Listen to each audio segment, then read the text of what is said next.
Magic Treehouse Number 2, The Night at Dawn by Mary Pope Osborne.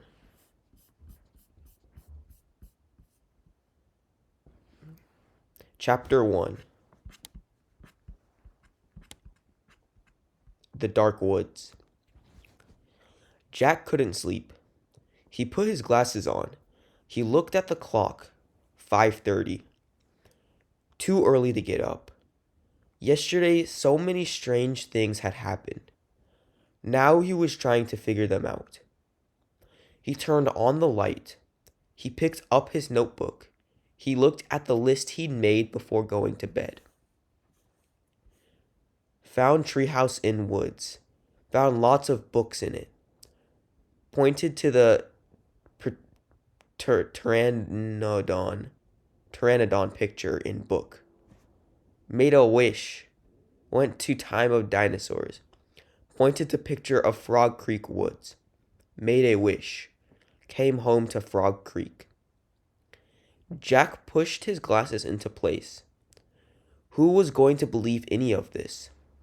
Not his mom, or his dad, or his third-grade teacher, Miss Watkins. Only his 7-year-old sister, Annie.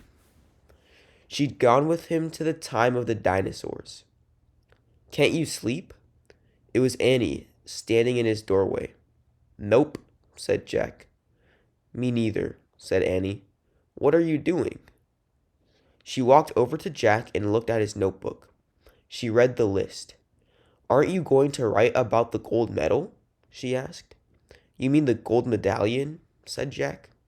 He picked up his pencil and wrote, Found this in dinosaur time. Aren't you going to put the letter M on the medal? Said Annie. Medallion, said Jack, not medal. He added an M. Aren't you going to write about the magic person? Said Annie. We don't know for sure if there is a magic person, said Jack. Well, someone built the treehouse in the woods. Someone put the books in it. Someone lost a gold medal in dinosaur time. Medallion, said Jack for the third time. And I'm just writing the facts, the stuff we know for sure. Let's go back to the treehouse right now, said Annie, and find out if the magic person is a fact. Are you nuts? Said Jack. The sun's not even up yet. Come on, said Annie. Maybe we can catch them sleeping. I don't think we should, said Jack. He was worried. What if the magic person was mean? What if he or she didn't want kids to know about the treehouse?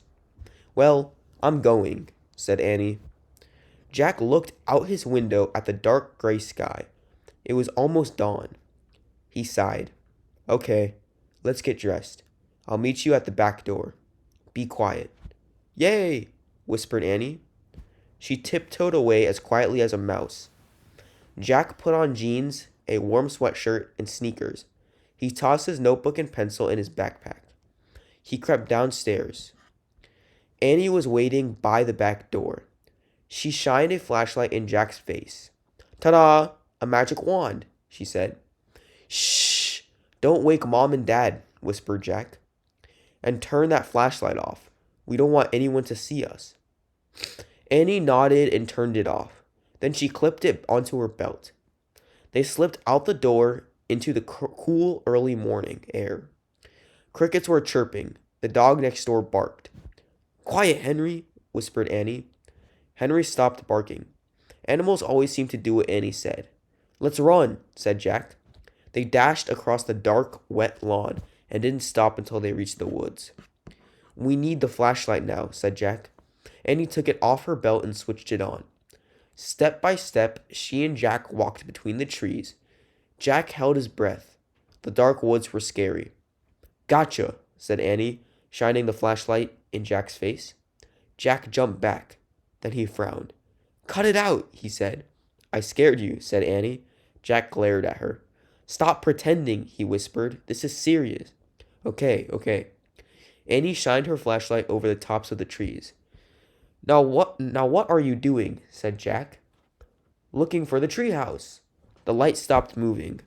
There it was, the mysterious treehouse, at the top of the tallest tree in the woods.